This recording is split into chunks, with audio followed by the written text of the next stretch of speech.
네, 안녕하세요. 광주과학기술원 곽성주입니다. 저는 시니어, 그다음에 빅데이터, AI, 그다음에 센싱 기술 이러한 것들을 연구하고 있는 연구자고요. 그다음에 광주에 시니어들을 위한 연구 센터를 제가 센터장으로서 운영을 지금 하고 있습니다.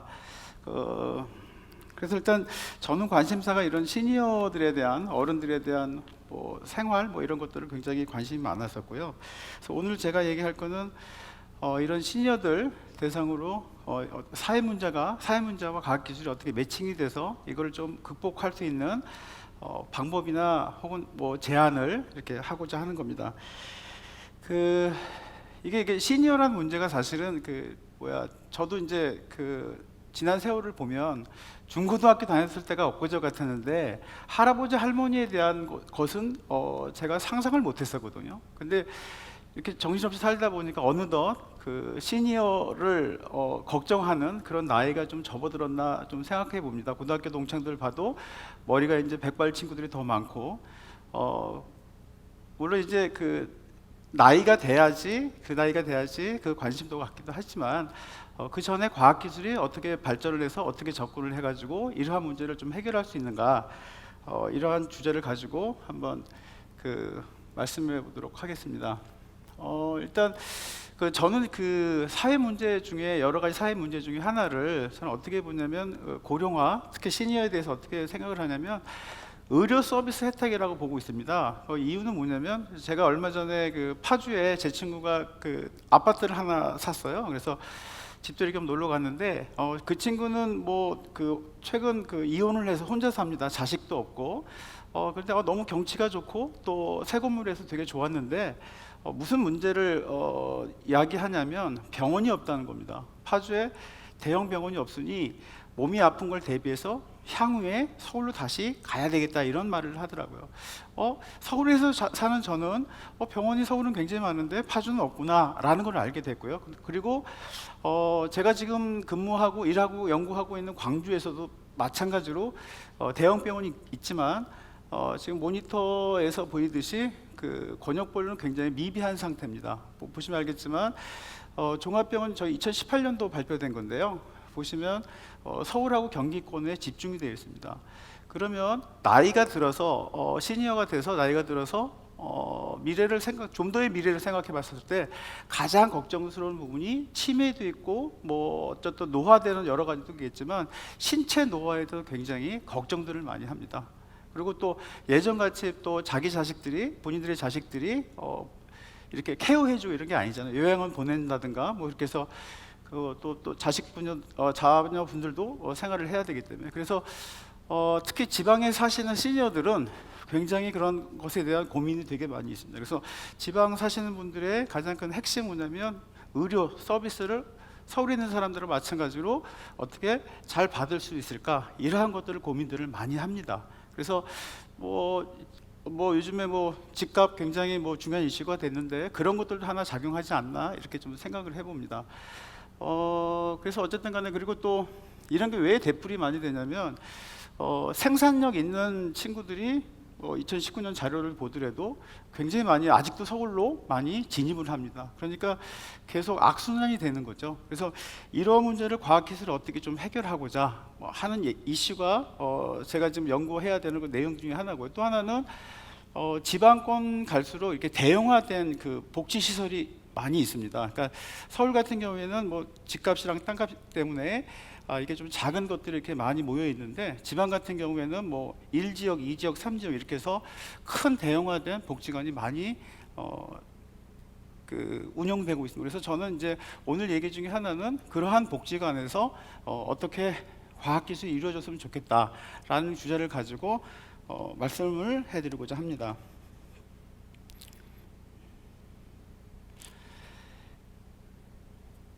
자, 아까 김영선 교수님께서 말씀하셨는데 지금 뉴 시니어 세대라고 얘기하죠. 젊으신 세대. 그러니까 아마 베이붐 시대, 그러니까 좀 X 시대, 밀레니엄 시대 해서 베이붐 시대가 이제 시니어를 맞이하는 때가 됐습니다. 그러니까 예를 들어서 이분들이 굉장히 많으시죠. 그러니까 58년 우리 그 나라의 경제를 만들으셨던 분 중에 하나의 58년 분들이 그 형님 누님들이 99만 명이라고 하는 발표가 있었습니다. 그러니까 이게 굉장히 많은 수의 분들이죠. 그래서 일단은 결론적으로 굉장히 많은 분들이 고령화 된다는 겁니다. 그런데 이제 좀 차이가 있다는 겁니다. 그리고 현재 지금 일본에서도 좀 보면 과거에는 뭐 우리나라도 마찬가지지만 자녀들한테 굉장히 많은 재산을 물려줬는데 일본 같은 경우는 뭐 자녀들한테 전혀 물려주지 않은 그런 뭐 이런 트렌드가 좀 되지 않았나 그런 생각을 좀 해보고요. 그래서 그 좀 더 액티브하고 시니어들이 감성이 좀 왜냐하면 그 사회적인 경험적인 이런 것을 토대로 해서 조금 더 액티브한 그런 시니어들이 된다는 거죠. 그래서 그럼 제가 왜 이 얘기를 말씀드리자면 기존의 그 어떤 돌봄 체계라든지 관리 시스템이라든지 이런 것이 너무 훌륭하게 잘 돼 있지만 이러한 새로운 세대들을 맞이해서 뭔가 변화를 줘야 겠다라고 생각을 해봤습니다. 그래서 이렇게 좀 정리해봤고요.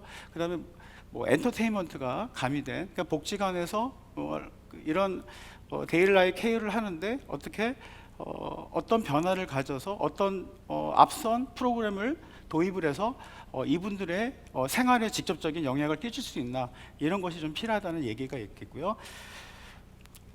다음 장을 좀 보시면 그래서 이런 것들을 가지고 과학기술 어쨌든 동참해야 된다는 그러한 논지입니다.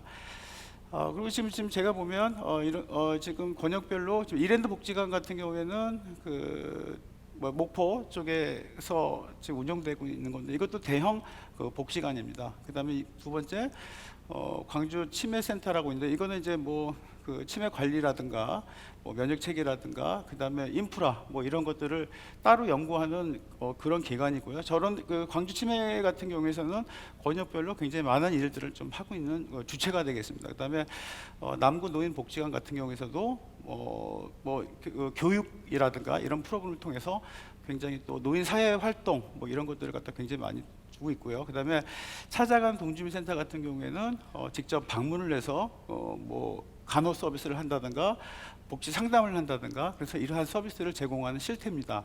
그다음에 뭐 판교 노인 종합복지관 같은 경우도 마찬가지로 그 대형 복지관으로서 생활 지원, 뭐 독거노인 사업, 그다음에 기초건강 뭐 이러한 것들을 좀 많이 다루고 연구하고 지원하는 뭐 그런 것들을 하죠. 이런 것들은 어쨌든 간에 그 기초 건강 관리, 교육 서비스, 취업 발전, 사회 참여 이런 것을 좀 많이 조정하는 편이고요. 그다음에 이런 것이 이제 좀 더 조직하고 체계화되고 뭐 그런 실정입니다. 근데 어쨌든 간에 이러한 것들을 지금 토대로 해서 우리가 지금 현대 이 과학 기술을 어떻게 반영한다가 이제 이슈가 되겠는데요. 제가 오늘 말씀드리고자 하는 특히 AI 기술은 먼 미래의 그런 AI가 아니라 가장 가까운 근시간 내의 AI를 말씀해드리고 싶습니다. 저는 일단 생체 데이터를 좀 연구하는 편인데요. 제가 결론적으로 말씀드리자면 기존의 어떤 감성적인 부분, 그 다음에 시대적인 부분, 뭐 이런 것들 따라서 새로운 시니어들이 복지관에 생활을 했었을 때 어떻게 이들한테 큰 서비스를 제공하고 관리를 해줄 수 있는 것을 과학기술이 어떻게 접근하느냐의 얘기입니다. 뭐 예를 들어서 저는 지금 기본 베이스가 시니어들의 어떤 생체 정보를 갖다 획득하고 빅데이터화해서 이걸 런닝시켜서 이분들이 향후에 어떻게 노화를 진행되는가 혹은 뭐 어떤 문제점인가를 갖다가 살펴보는 데 일단 목표가 있고요. 그래서 이러한 복지관에서도 이런 프로그램이 과학적인 프로그램, 그러니까 결국 뭐냐면 빅데이터를 획득할 수 있을 만한 프로그램들이 많이 고안되고 적용돼서 이 시니어들을 위한 어떤 구체적인 그런 과학기술이 도입돼야 된다고 하는 것이 제가 오늘 말씀드릴 내용의 가장 포인트라고 할 수 있겠습니다. 그럼 그 중에 하나는 뭐 가령 예를 들어서 뭐 다리가 굉장히 좀 노화되신다고 하면 다리 근육에 가깝게 관련된 뭐 체험 프로그램이나 근력 프로그램을 도입을 해서 그분들을 좀 더 관리할 수 있고 그 다음에 계속 상태를 보고 이런 것들을 갖다 유도할 것이고요. 그리고 향후에 나가서 이분들의 어떤 뭐 병이 어떻게 뭐 발생되건가 하는 거에 맞춰서 병원이라든지 이런 서비스들을 갖다가 바로 연결해 드릴 수 있는 그러한 기술들이 구현돼야 된다고 생각이 됩니다. 어쨌든 간에 그 의료 같은 경우에서도 일단은 뭐 지금 계속 이슈가 되는 정밀 의료, 개인 맞춤형 의료가 지금 많이 되고 있지만 어쨌든 간에 뭐 헬스케어 기기라든가 또 원격 모니터링 뭐 이런 것들, 그래서 IoT라든지 빅데이터라든지 이러한 것들을 통합적으로 해서 그 관리와 그걸 또 통해서 어떤 개인별로 병원과 연계되고, 그래서 뭐 어떤 상황에 대해서 대처할 수 있는 응급 상황이라든가, 그래서 전체적으로 국가가 관리해야 된다는 그러한 것을 이 과학기술이 지금 도입돼야 된다고 생각이 됩니다. 제가 그리고 이 말씀을 드리게 된 근거는 뭐냐면 저희가 그 광주에서 아까 좀 전에 말씀드린 복지관, 보통 건강타운이라고 얘기하는데요. 1타운이 지금 돼 있고 2타운이 돼 있는데 3타운에 건립을 합니다. 그래서 저희들이 한 연구자 입장으로서 그 시에다 제안했던 게 뭐냐면 이런 관리 시스템을 갖다가 도입을 해서 3타운 건립에 반영하자는 것이 저희들의 주장입니다. 그러면 예를 구체적으로 한다면 시니어들의 그런 그 신체적인, 그러니까 예를 들어서 지금 물론 치매를 갖다가 저희들이 다루지는 않을 것이고, 왜냐하면 치매가 많이 연구되어 있지만 아직은 조금 이렇게 좀 덜 분명한 그러한 상황이기 때문에 그거는 조금 어려울 것 같고, 건강, 특히 노화 쪽에만 포인트를 잡혀서 가령 예를 들어서 그 한 등급별로 일단은 이 시니어들을 구분을 합니다. 그래서 맞는 시니어의 그 건강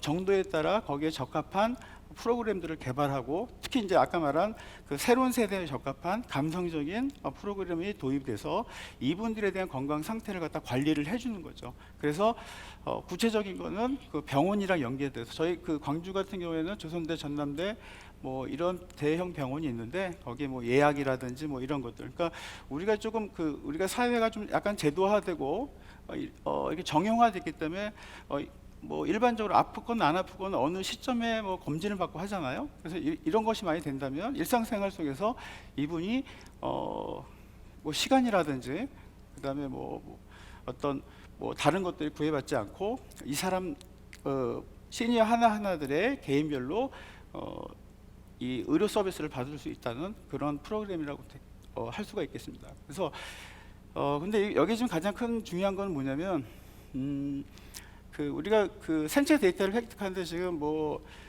어떤 그 뭐 센싱을 뭐 하잖아요. 마커 같은 걸 이제 이용해서 한다든가 뭐 다른 걸 한다든가 뇌파라든가 이런 걸 하는데, 이런 거 말고 앞으로의 과학기술은 뭐냐면 생활 속에서의 자연스러운 실생활 속에서의 획득입니다. 데이터 획득입니다. 그런 것이 일단 되게 중요할 것이 같고요.